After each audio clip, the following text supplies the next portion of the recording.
The Ideas Man, a short story by Paul McCann. Carl was only an infant when his father went to war and had to cope with that loss when his father never returned from battle. For a while Carl never spoke much and would just tinker around his father's workshop, hammering and sawing and making small items out of wood. And as he grew, Carl continued to make things for the home, and he spent most of his spare time in the workshop on projects like making go-karts for the young lads in the village who had no toys. He also made wooden frames for clocks and small furniture items for his mother, like kitchen cupboards and tables. His mother was very appreciative of the gift that Carl had. And at primary school, they regarded Carl as a dreamer. Frequently, his school teacher would have to call his attention to get his focus back to what was being said in the classroom. Carl was always thinking about other things, and not all that interested in learning about ABCs or counting 1, 2, 3s. On a good day, Carl could talk about many things, and he would often ask the teachers questions about very deep and meaningful things with time and space, such as, "Sir, why do holes in time exist?" Or, "Is it possible to measure spiritual time?" Or, "Sir, do you think it's possible that there is a fourth dimension?" This always frustrated the teachers, as they never had a clear answer to provide. Carl was a deep thinker and had very inventive and inquisitive thoughts in his mind. Just before starting high school, Carl's grandfather took him on a holiday to London. His grandfather had a friend who worked in Big Ben, and lucky for Carl, he had a personal guided tour inside the clock. This made a huge impression on Carl, and one that he would never forget for a while. So he had ideas of doing repairs on clocks and wristwatches, and he made some extra money at home doing that. Carl was very close to his grandfather, Mr. Bone, who was very similar in ways to Carl. Mr. Bone was inventive, and alone he was responsible for making Bono Grout soap that was a product of sheep's blubber and coarse sand that was presented as an alternative to using solvents and greasy gel products in factories and steel workshops. His grandfather's product was remarkably successful and ended up worldwide in a positive operation. He had managed to sell his invention to industries. Carl's grandfather told him, "Carl, it's not about want, it's about need.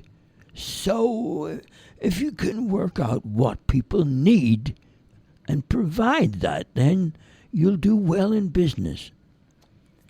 So in his teenage years, Carl had become fascinated with cars and had a desire to buy one for himself. But not just any car, no. It had to be one of the most extravagant models of its day. Now, with a steady job as an apprentice engineer, Carl borrowed some money to purchase his dream car. With the passing of years, Carl understood his grandfather was finding it difficult to walk, and so he decided to take him on a road trip all across the country in his new car.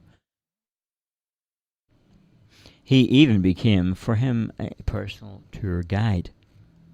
This road trip took over 6 months, and during that time his grandfather told him many things about life. One remark that was made was, "Carl, my boy, the more you know about something, the easier it is to talk about that. Get to know the world around you." So, with that advice, Carl had the idea to start up a travel agency business. He could see that people needed to have a holiday, and so he put his energy into providing a service for them, which, for the next 10 years, took him to many countries and cities all over the world. A man of many seasons, Carl had begun to see and experience a lot of new things in his life. He had to adapt to various things that he encountered along the way. Travel was a great experience and a great education as well. It was one way Carl discovered lots of different cultures. When Carl's grandfather passed away, he inherited a small fortune. And with that fortune, he had the idea to help homeless people, as he could see they had a great need. Carl was assisted by other business people in a project called Frozen to the Bone. Food handouts and emergency shelter accommodation were two of the items that Carl provided for street people, and in return, Carl was rewarded with donations from the government, as well as from the business sectors.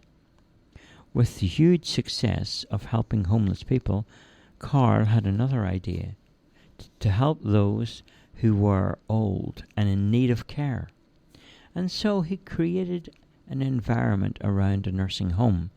Each section of the nursing home was designed to look like a different country, with statues and items from that culture, and so the residents in their old age could feel as if they could live anywhere from Africa to Europe, with wonderful themes and activities that supported those themes.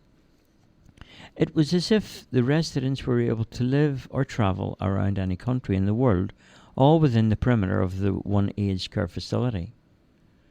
Not only was Carl able to provide for the needs of the old people, but he was also able to enhance their quality of life. And in return, that nursing home was so well received that many similar facilities all over the world were built, and Carl was written in legally as part of that syndicate, which earned him a small percentage of profit each year.